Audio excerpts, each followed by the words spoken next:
Russia certainly has an inner strong hatred of us and will therefore continue to use genocidal practices. The attack on civilians is a direct manifestation of this genocidal practice, especially as we enter certain climatic conditions. This is, roughly speaking, the temperature is dropping, and accordingly Russia has no other possibilities than firstly the influence along the front line due to its advantage in aviation. I mean, a larger volume, larger number of tactical aircraft and helicopters. And secondly, it has the ability to use strategic aviation to strike critical infrastructure or the civilian population located in cities. Therefore, of course, Russia will continue to do this.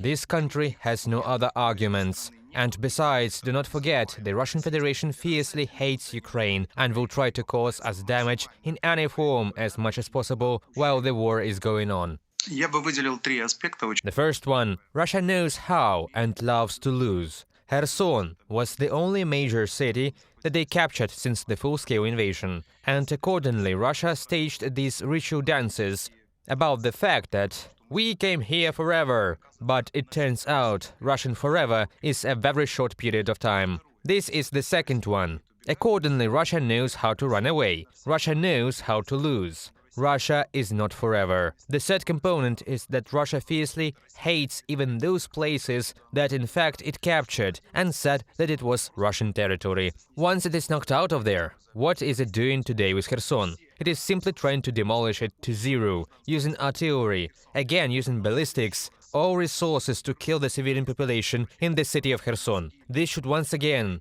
return the brains of people to their places. I apologize for this expression, who sincerely believe that Russia has come to somehow free someone, somewhere, or bring someone into the Russian world. No, Russia came to kill, and accordingly, not having managed to stay in Kherson, having left this city, forcibly, cruel, and so on, it continues to demolish it. And accordingly, I draw a conclusion from here. We need to deoccupy the entire territory in any case. Otherwise, there will be no life there. It will be dead lands. The Russian Federation wants to turn our eastern regions into dead lands. There will be no other type of Russian world there. The Russian world, ideology of Putinist Russia, does not come to develop.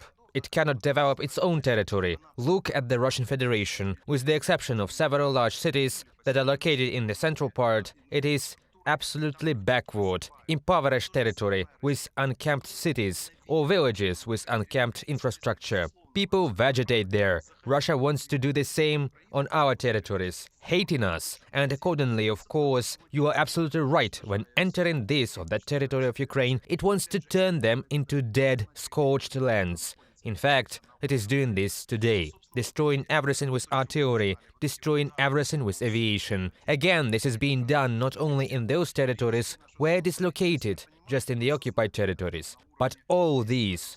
What we started with, these Russian attacks across the entire territory of Ukraine, is exactly where they want to bring our country. Look, Russia understands subconsciously, at a level without its conscious understanding, that it will not be able to gain a foothold here. Russia will not stay here. It will be forced to flee and then to pay. But until the moment it completely runs away from here and loses the war, it wants to destroy our infrastructure as much as possible, kill the maximum number of civilians, and accordingly create difficulties from an economic point of view for many years to come. This is the task of the Russian world. The Russian world is always destruction and scorched earth.